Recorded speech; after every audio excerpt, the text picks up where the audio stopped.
आदाब viewers, catch up cricket के नए एपिसोड के साथ मैं हूं डॉक्टर हफीज अवान और मामूल के मुताबिक साथ देंगे तौसीफ सत्ती ऑकलैंड न्यूजीलैंड से, मंशा अनवर एडमिंटन कनाडा से।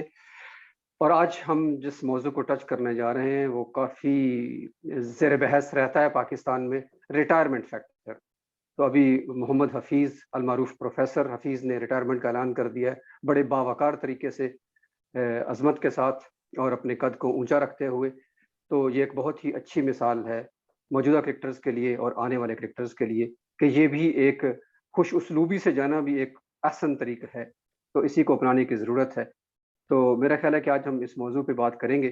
तो मैं तौसीफ सती साहब के पास जाऊंगा राइट अवे कि वो हफीज़ की रिटायरमेंट को कैसे देखते हैं, क्या वो बर वक्त है या लेट है या जल्दी है। अस्सलाम वालेकुम डॉक्टर साहब। देखिए मोहम्मद हफीज ज़ाहिर है कि माशाल्लाह 41 साल के हो गए थे लास्ट अक्टूबर में, और उसके साथ ये कि फिट थे ना, तो मतलब he was a liability on the field. तो सबसे पहले जो एजेड खिलाड़ियों का मसला होता है ना कि वो स्लिपों में छूटते थे अपने टाइम में, 90s में देख लें तो, या वो बैटिंग करके फील्डिंग के लिए आते ही नहीं थे हमारे प्लेयर्स ना। तो हफीज का कोई ऐसी बात है नहीं, he is a utility cricketer overall.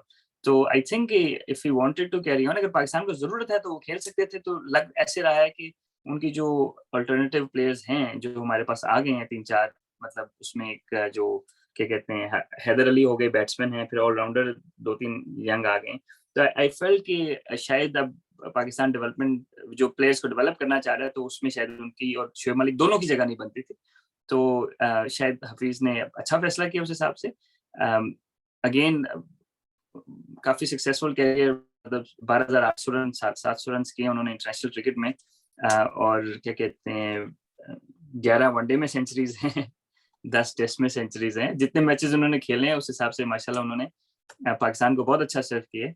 All-round आपकी बात सही है कि शायद टाइमिंग रिटायरमेंट की जो है ना वो बड़ी सब्जेक्टिव चीज है, क्योंकि ये वो इस तरह है जिस तरह स्टेक नहीं होता, तो हर एक जो है ना वो ज्यादा ओवर कुक हो जाए भी मजा नहीं आता और अंडर कुक रहे तो मजा नहीं आता। तो आई थिंक इसको जितने बावकार तरीके से इन्होंने रिटायरमेंट ली है पीसीबी के साथ बैठ के, मेरा ख्याल है कि बहुत ही कम प्लेयर्स हैं, जिस तरह उमर गुल का हमने पहले जिक्र किया, उमर गुल ने इसी तरह बावकार तरीके से क्या कहते हैं रिटायरमेंट ली। तो I think all is well that ends well. तो मंशा भाई की तरफ बॉल फेंकते हैं। तो मंशा भाई, हफीज की रिटायरमेंट पर आपकी राय।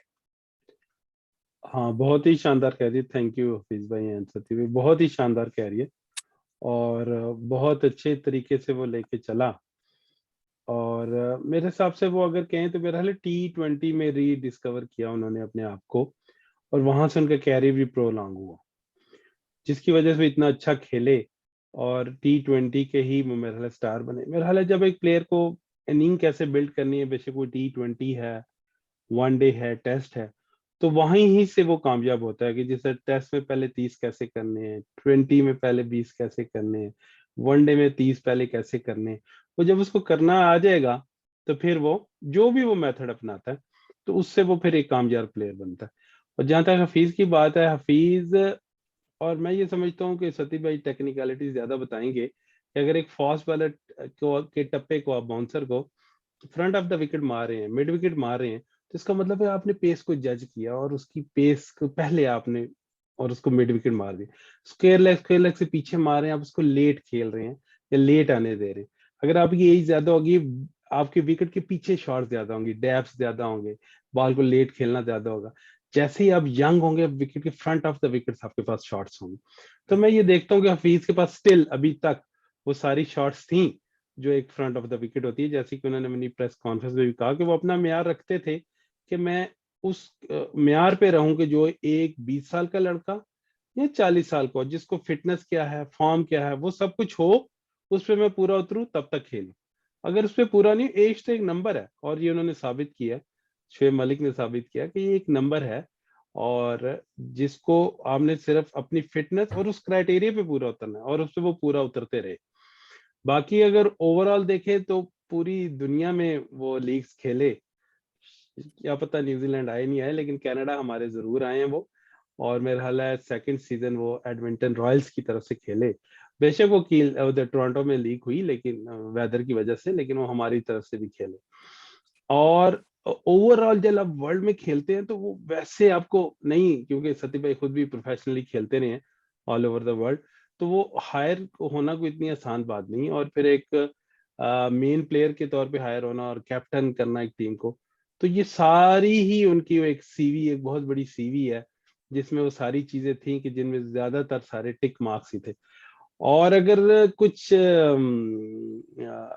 देख लूंगे, कुछ लोग बात करते हैं कि वो बैटिंग में कुछ उनकी टेक्निक और ये वो, तो वो ऑफ द कैमरा में सती भाई से बात कर रहा था कि अगर साउथ अफ्रीका के खिलाफ अगर आप देख रहे हैं तो उनको ओपन करा दी। हफीज भाई आप भी समझते हैं कि जब सारे ग्रेट स्टार्स, अगर इंजमाम भाई, यूसुफ भाई, यूनुस भाई, कोई भी एक पे बारी नहीं करना चाह रहा, वर्ल्ड डाउन नहीं आना चाह रहा, तो किसी ना किसी ने तो नए बॉल से कुर्बानी का बकरा बनना है। और वो कहाँ बनना है? साउथ अफ्रीका में बनना है, ऑस्ट्रेलिया में बनना है। चले वो ऑस्ट्रेलिया तो नहीं खेले, लेकिन साउथ अफ्रीका। और अभी तो उनकी टीम वो जरा रीबिल्डिंग प्रोसेस में, तो उस टाइम सारे टॉप के बॉलर्स थे उनके सामने। तो वो अगर आप उस एवरेज को देखें तो वो मैं नहीं समझता, लेकिन मेरा ख्याल है जब वो कम बैक किया साउथ अफ्रीका, जब दुबई आई तो उन्होंने 2-3 अच्छे स्कोर किए। तो बाकी ओवरऑल आप एक सीरीज से, एक फॉर्म के पैच से किसी बंदे को नहीं कह सकते कि उसने कहा। आप ओवरऑल कैरियर देखें तो एक शानदार कैरियर था। और ये सती भाई आप बताएंगे कि हमारे किन के 1100 हैं और किन के कम 100 हैं और कितने टेस्ट खेले हैं और क्या कंपैरिजन है, थोड़ा सा आप बताएंगे। अच्छा, उससे पहले मैं ये ऐड कर दूं सती साहब, इनके जी जी स्टैट्स की तरफ जाते हैं मजीद, मोहम्मद हफीज के, कि जी माजिद खान ने अभी रिटायरमेंट नहीं ली, तो शायद वो दोबारा खेलने के ख्वाहां हैं। और इस तरह और बहुत सारे हमारे प्लेयर्स हैं जिन्होंने रिटायरमेंट नहीं ली, या कुछ ऐसे भी हैं जिन्होंने गुमनामी में रिटायरमेंट ले ली। इवन बहुत बड़े लेजेंड हमारे वसीम अकरम, उन्होंने भी इंग्लैंड में बैठ के रिटायरमेंट अनाउंस कर दी। इसी तरह वकार यूनुस ने भी अनाउंस कर दी, खामोशी से ही कहीं बैठे बैठे। जब उनको ये अंदाजा हो गया जब हमें नहीं खिलाया जाएगा तो बेहतर है कि खामोशी से रिटायरमेंट का ऐलान कर दिया जाए। तो उमर गुल, ये आपने अभी कहा सती भाई ने, उमर गुल ने बड़े ही बावकार तरीके से डोमेस्टिक में उन्होंने एक नई एग्जांपल सेट की कि इंटरनेशनल प्लेयर को जरूरी नहीं कि वो इंटरनेशनल मैच खेल के ही रिटायरमेंट की अनाउंसमेंट करे, बल्कि वो किसी भी वक्त कर सकता है, जो भी उसको टाइम लगता है कि अब मेरे जाने का वक्त आ गया है। तो उन्होंने डोमेस्टिक खेला एक मैच, और उसके बाद उन्होंने कहा कि मेरा ये आखिरी मैच है, और उनको बड़े ही अच्छे तरीके से दोनों टीमों ने बैटों के साए में रुखसत किया। तो वो एक बहुत ही शानदार एग्जांपल थी। और ये दूसरी एग्जांपल मेरे सामने जो आई मोहम्मद हफीज की, कि उन्होंने पीसीबी हेडक्वार्टर्स में बैठ के रिटायरमेंट को अनाउंस किया। तो तमाम लोगों को, तमाम स्टेक होल्डर्स को, इवन अपनी फैमिली को साथ मिला के, तो तमाम की मशावरत के साथ किया। तो इस एग्जाम्पल को आप किस तरह से देखते हैं सफी साहब? साथ साथ के आप स्टैट्स भी बताएं उनके, ये भी शेयर कर दें कि ये किस तरह की एग्जाम्पल है जिसको आगे कैरी करने के लिए लोगों को क्या फॉलो करना चाहिए। अच्छा डॉक्टर साहब, एक तो ये है कि Hafeez always conducting himself in a professional way. अगर आप देखें वो उनकी जो टेस्ट क्रिकेट है वो, क्योंकि उनको कोई लंबा रन टेस्ट क्रिकेट में मेरे ख्याल है 5-6 मैचेस से ज्यादा लगातार वो खेले ही नहीं कभी ना, इन होते थे आउट होते थे। तो आप ये देखेंगे उनकी जो है ना, वो कोई इस तरह प्रेस कॉन्फ्रेंस नहीं बुला दी कि मुझे क्यों निकाला, समझ रहे हैं? मतलब ये कि उनको जो जिस तरह उनके साथ इनकंसिस्टेंटी दिखाई है सिलेक्शन में, स्पेशली लॉन्गर फॉर्मेट में, तो लेकिन उन्होंने कभी शिकायत नहीं की। तो I think he is a good trend setter. उसी तरह very professional way he exerted in a the most professional way, a professional cricketer could. हमारे बहुत बड़े लेजेंड्स है जावेद मिर्दाद, वो भी वर्ल्ड कप के बाद रिटायर हुए, लेकिन उनके 2-3 साल में काफी इश्यूज रहे ना, मतलब पब्लिकली स्टेटमेंट्स और ये वो। तो नो डाउट, मतलब बड़ा क्रिकेटर तो बड़ा क्रिकेटर होता है, लेकिन आई एम जस्ट सेइंग कि इन्होंने जो और उमर गुल ने इन्होंने जो एक सेट कर दी है standard, I think I hope कि जो बाकी प्लेयर्स हैं फ्यूचर में वो भी इसी पाथवे को लें कि क्या कहते हैं, बाकी तो रंजिशें तो आपको पता कि रहती है ना, वो तो कभी खत्म नहीं होंगी, ठीक है, कि ऊंच नीच तो होती है, और क्रिकेट में सिलेक्शन बहुत सब्जेक्टिव है, तो उसमें ज्यादती भी होती है, लाजमी होती है। लेकिन अगर हम बड़ी पिक्चर में देखें तो उन चीजों से पाकिस्तान का इमेज खराब होता है। एक प्लेयर कहेगा जी मुझे ड्रॉप किया, ये वो, जिस तरह बाकी प्लेयर्स के इंटरव्यूज हैं, और फिर आपको पता है कि इंटरनेशनल मीडिया उसको ज्यादा उछालता है। तो I think on that front he is done a great job, कि the way he is retiring with grace, the way he conducted himself last few years, क्योंकि जितनी आपकी एज ज्यादा हो जाती है, क्योंकि मेरी एज की है, तो फिटनेस उतना ज्यादा हार्ड वर्क करना पड़ता है। अगर हम 20 साल की उम्र में फिटनेस पे हफ्ते में 8-10 घंटे लगाते थे, तो 40 साल की उम्र में आपको 15-20 घंटे लगाने, क्योंकि this is how the things work. तो खेलते भी इज्जत के साथ रहे हैं और बड़ी एक तरह से हम कह सकते हैं कि सुपर फिट रहे हैं आखिरी टाइम तक।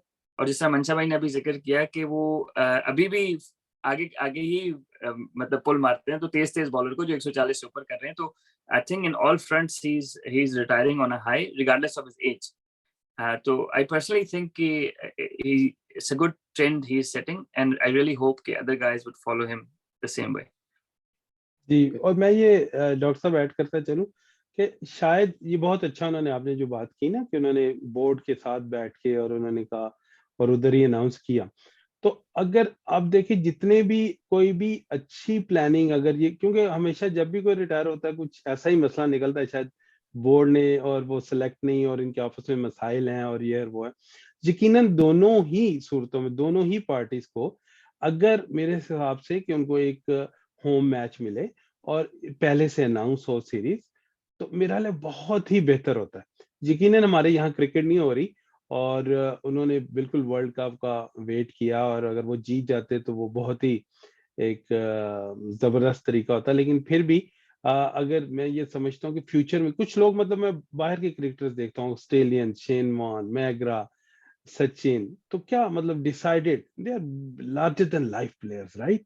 स्टिल अगर मतलब वो सोच रहे हैं कि ये सीरीज है, ये आखिरी दिन है, जिस तरह हमने बैट की कि वो गॉड ऑफ ऑनर टाइप पेश किया जाता है वो बैट, तो इट्स वो एक मेमोरी है लाइफ टाइम जो आपके साथ रहती है।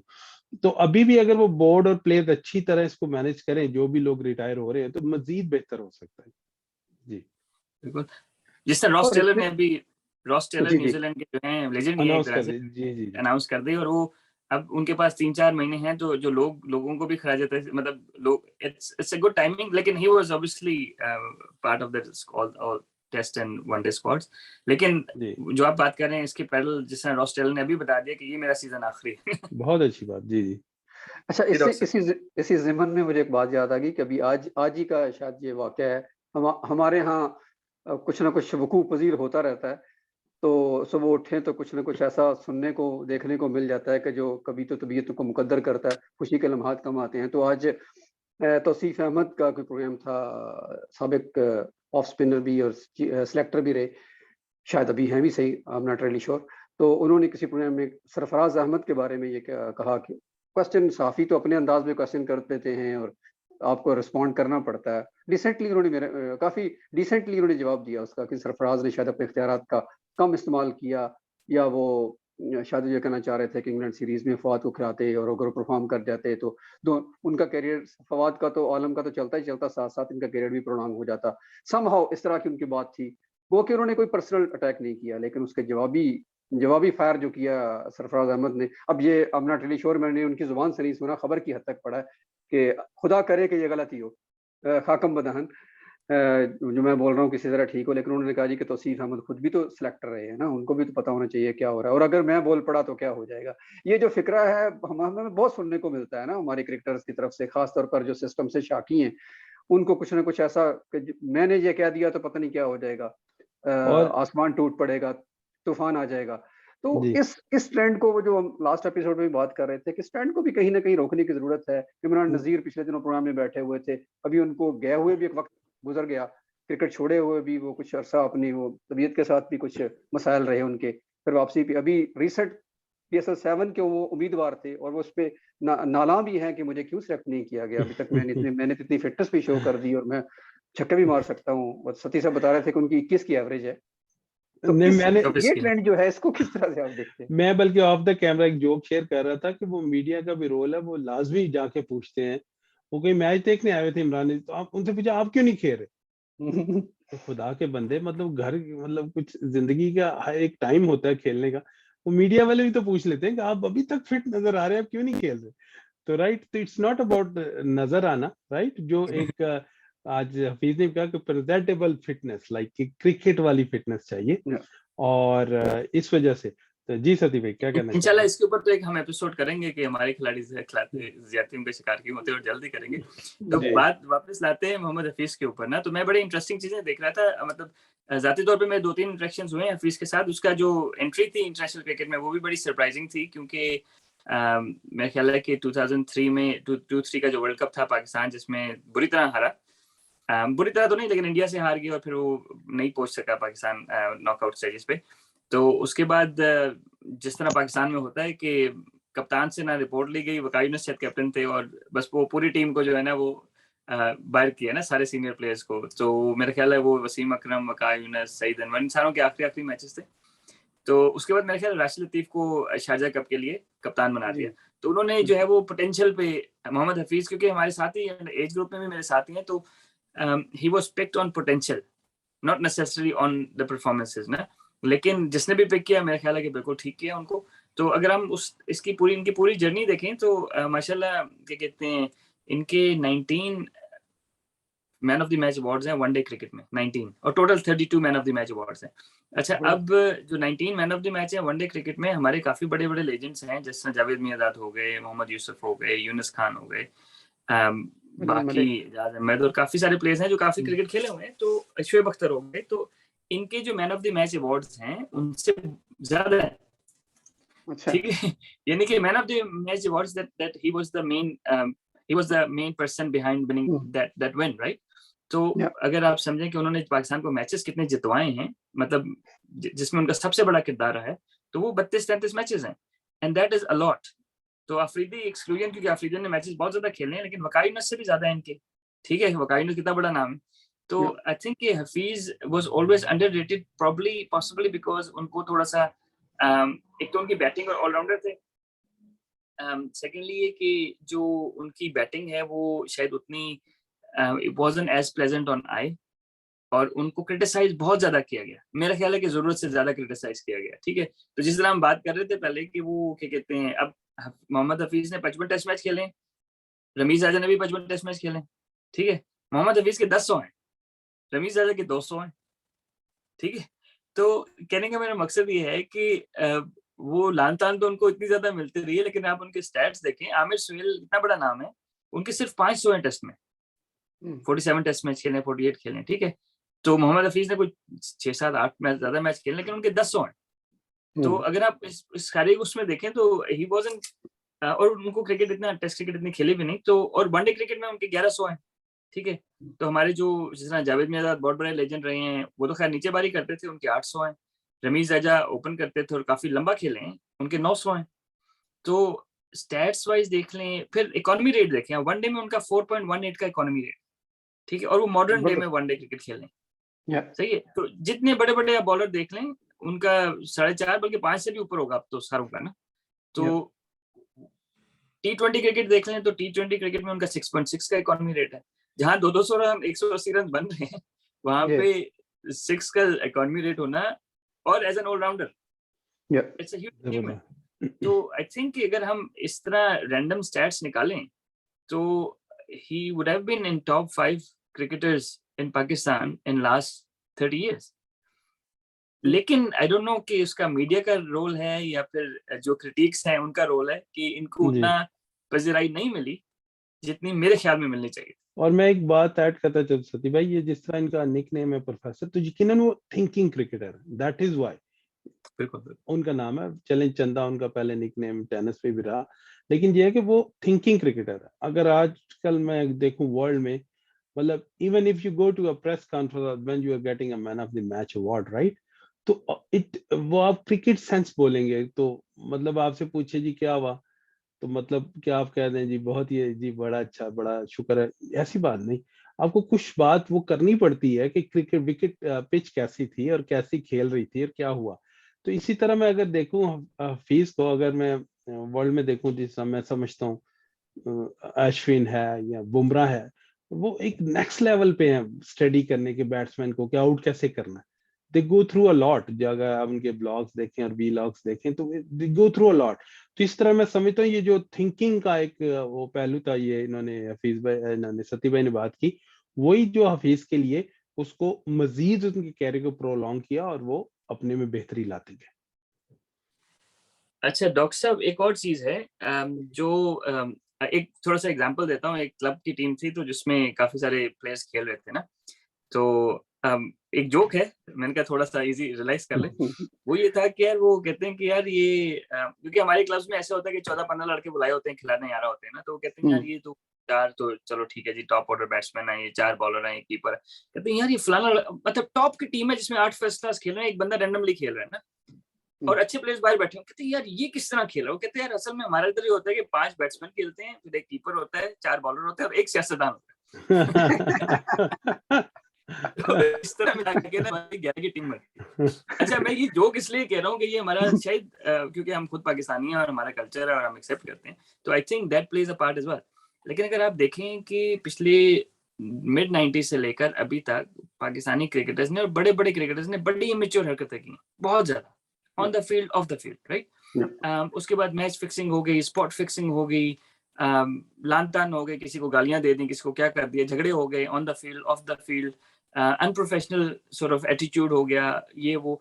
तो for someone who's played almost 400 international games for Pakistan, क्योंकि ये जो सारी बातें मैं कर रहा हूँ ना, इससे पाकिस्तान का इमेज खराब होता है, सही है।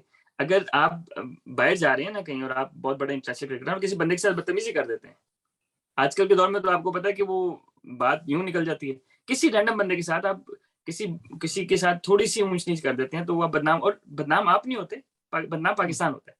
तो ये 400 मैच खेले हैं, किसी किस्म का कोई सियासत से ताल्लुक नहीं क्रिकेट की, मतलब जो मेन उसमें आए ना, किसी किस्म का कोई मैच फिक्सिंग से ताल्लुक नहीं, स्पॉट फिक्सिंग से ताल्लुक नहीं, किसी फिक्सिंग के उसमें एज अ रेफरेंस नहीं बनेंगे, ठीक है। तो I think that is the biggest achievement के he didn't taint Pakistan's name, and I 100% agree with his stance on the match fixing या spot fixing, and he was quite rigid about it. Professor थे तो ज़्यादा, doctor साहब फिर ज़्यादा कि वो, तो डॉक्टर साहब अब ये जो साइड है, क्योंकि ये साइड जो है वो क्रिक इन्फो स्टैट्स में तो नहीं होगी, ठीक है, ये साइड तो कुछ चीजें ऐसी होती हैं ना कि आप महसूस कर सकते हैं लेकिन आप शायद उसको क्वांटिफाई नहीं कर सकते ना। तो वो एक क्वालिटेटिव रिसर्च होती है डॉक्टर साहब आपके पास, और एक क्वालिटेटिव रिसर्च होती है। तो आप उन इन पैरामीटर्स के हिसाब से, एथिक्स और ओवरऑल पाकिस्तान की रेपुटेशन के हिसाब से, अब आप हफीज को कैसे देखते हैं? Now he is retired from international cricket. मेरा ख्याल है कि वैसे तो खैर अपनी सारी बड़ी तफसील के साथ, डिटेल के साथ सारा बयान कर दिया, लेकिन फिर भी वो जो आपने सफ़र उनका बयान किया ना कि चंदा से प्रोफेसर का सफ़र, तो हमारे बचपन में चंदा बैटरी सेल भी हुआ करता था, तो उससे हम बड़ा खेला करते थे। तो बाद में हमारे पास चंदा खुद ही आ गए जिनसे हम खेला करते थे, एक चंदा मामू भी हुआ करते थे। तो खैर, तो यानी कि हमारा चंदा के साथ ताल्लुक हमेशा बरकरार रहा, यूं कह ले बचपन से लेके निसफ सदी तक। तो मेरा ख्याल है कि आप बिल्कुल सही कह रहे हैं कि उन्होंने अपने उस कदोकाठ को कायम रखा और बहुत खूबसूरती से कायम रखा, और वो जो स्टांस उस पे, बल्कि जिसका खास तौर पे आपने जिक्र किया, मैं बिल्कुल उनके साथ हूँ। आपको भी पता है हमारी ऑफ द एयर जब हम प्रोग्राम अभी हमने शुरू नहीं किया था, तब भी हम इस बात पे बहुत यकीन रखते थे। मंशा भाई के साथ भी बहुत इस पे तवील बहसें हुई, मतलब हम सारे एक ही पेज पे थे कि अगर यही कुछ होना है तो फिर बाकियों का क्या कसूर है, फिर चलने दो इस तरह ही। जैसे उन्होंने आज क्लियर कट कह भी दिया कि उस वक्त के जो भी थे दारुल महाम, उन्होंने उन्होंने कहा जी कि आप खेलें ना खेलें, शबीर तो खेलेगा। तो तो शबीर को उन्होंने खिलाया बहरहाल। तो ये एक अच्छी रवायत नहीं थी, लेकिन सबसे खुशाइंद बात यही है कि प्रोफेसर साहब ने उस पे स्टांस लिया और उस पे कायम रहे। और उस वक्त जो आज चेयरमैन हैं रमीज राजा साहब, वो भी उस वक्त इस चीज़ के मुखालिफ थे, उनका भी और मोहम्मद हफीज एक ही पेज पर थे। मेरा ख्याल है कि हम इस उम्मीद के साथ कि रमीज राजा साहब के होते हुए इस तरह की कोई और चीज़ें मजीद नहीं होंगी और पाकिस्तानी क्रिकेट मजीद फ्लरिश करेगी, और इन रवायात को जो आज हफीज डाल के जा रहे हैं सदियों तक याद भी रखा जाएगा और इनको फॉलो भी किया जाएगा यंग क्रिकेटर्स की तरफ से। मंशा भाई, आप कुछ ऐड करना चाहेंगे? जी बिल्कुल, और ये बिल्कुल ये उनकी एक वो पूरे कैरियर का हिस्सा है जो सदी भाई ने बात की कि कोई कंट्रोवर्सी नहीं। एट द एंड वो जो आप ट्विटर पे अगर कोई सोचें को बात हुई तो वो शायद मेरा ख्याल है एक वो वन ऑफ थिंग थी, लेकिन मेरा ख्याल है उनका एक पूरा कैरियर एक शानदार कैरियर था और उन्होंने अच्छी जगह हर जगह स्टैंड लिया। और इसी उम्मीद के साथ कि आगे भी हम इसी तरह की रवायात ये जो आज डाली हैं कि एक cricketer on a good note और अपनी रिटायरमेंट का ऐलान करेगा, इसी उम्मीद के साथ आज का प्रोग्राम खत्म करते हैं। हमें इजाजत दीजिए। अस्सलाम वालेकुम। अस्सलाम वालेकुम। अल्लाह हाफ़िज़।